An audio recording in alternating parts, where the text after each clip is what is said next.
Hello and thanks for joining us from our studios in Israel. I'm Brett Allen Smith here with ILTV's Morning Briefing.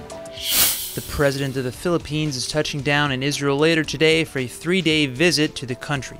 Israeli leaders have hailed this historic visit by President Rodrigo Duterte, the first ever by a Filipino president. But at the same time, many Israelis are deeply critical of the country opening its arms to a man who not too long ago happily compared himself to Adolf Hitler. Israel's foreign ministry is praising Duterte's visit as a symbolic strengthening of regional ties and growing alliances. Indeed, Israel regularly employs several thousand legal Filipino foreign workers into the country, and each year the Philippines welcomes hundreds of Israeli tourists. Israeli businesses are increasingly eyeing the Philippines as an offshore base of operations, and intelligence relations have grown over the last several years. Still, Israelis have cautioned that this may be the latest in a series of troubling alliances with controversial leaders whose track records are sullied with disturbing war crime allegations.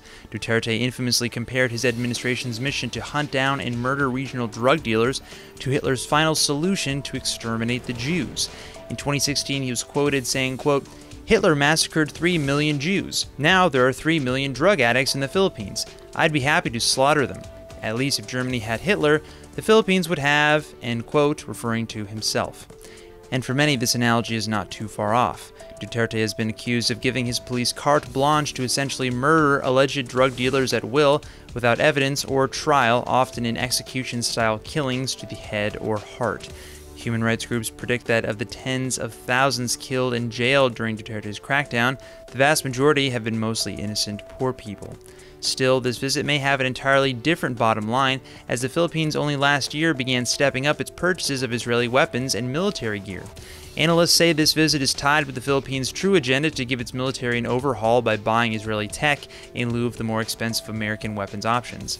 Duterte's plane lands later this evening, and soon he'll be visiting a memorial dedicated to the Philippines' past efforts to rescue Jews from the Holocaust, a visit that for some will be a symbolic reminder filled with either vast potential or disturbing tremors of things yet to come.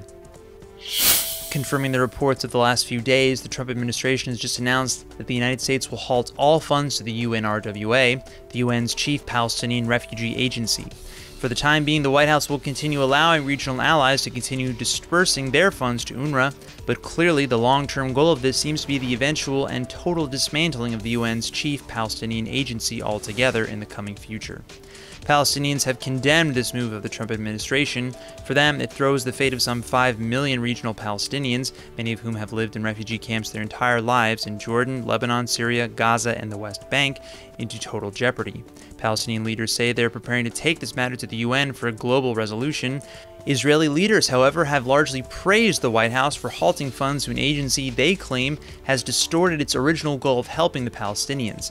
Many have accused UNRWA of providing a smokescreen for anti-Israel resistance or even terror. European leaders have responded to this news by saying that although UNRWA may indeed be imperfect, it remains the only agency dedicated to helping millions of Palestinians, the offspring of over 250,000 who were expelled from Israel following the 1948 Independence War. This population today receives a somewhat unique status as refugees despite being in its second or third generation since that original expulsion. For many, this budget cut is the first sign that America may be seeking to block the Palestinians' self-proclaimed right of return to immigrate back to their original descendants' homes in modern-day Israel. Some say this is almost identical to the Jewish right of return that resulted in the creation of the modern-day state of Israel.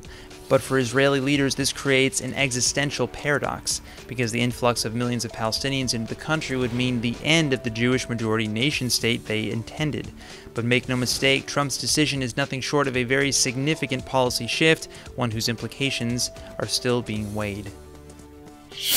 Thousands of Israeli activists, students, and concerned citizens banded together in front of Tel Aviv's municipality building in Rabin Square on Saturday to protest the planned location of a gas processing platform.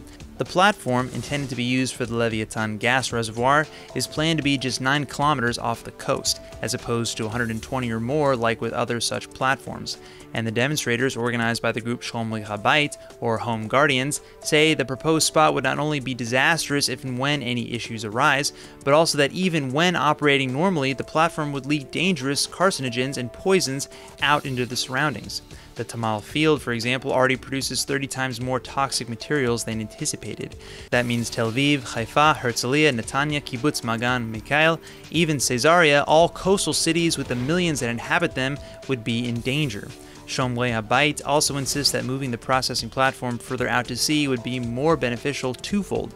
By putting the platform 120 or 130 kilometers away from the coast, you would be able to better mitigate the environmental effects, as well as contain a leak before it hits the coast. Second, the Leviathan reservoir is already placed some 130 kilometers offshore to begin with, so placing the processing platform right above it or even next to it would cut down on production costs. Leviathan spokesman Adi Bagher, on the other hand, says that the Leviathan project is a solution for Israel and not a problem. The Israeli State Attorney's Office, with aid from the Israeli police, has just released new policies regarding strip clubs. From now on, lap dances are illegal.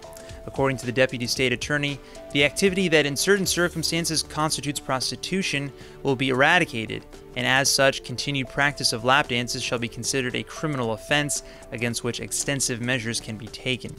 The move comes amidst very public efforts by Israeli authorities to clamp down on prostitution and human trafficking, and it's been lauded by many. Meretz Party Knesset member Mikhail Rosen called for further legal action and has long been a proponent of a similar bill. From the Task Force on Human Trafficking, attorney Nitzan Kahana also praised the decision, saying that strip clubs were targets in the crosshairs for rooting out prostitution. Kahana said that, quote, strip clubs are a major part of this industry, not only because of back rooms where women are abused for a full sexual act, but also due to lap dances, posing for years as an innocent dance when it is apparent to all that they are essentially a sexual act of physical contact intending to pleasure customers, end quote. Now, while some argue that regulation and unionization of the industry is what is necessary to make strip clubs and/or brothels safer, this announcement does also come just a week after an extensive prostitution ring across the country was revealed. That's all for now. Follow us on Facebook at Israel English News and on Twitter at ILTV News. I'm Brett Allen Smith, and see you later with our main daily broadcast from Israel at 2 p.m. Eastern Time.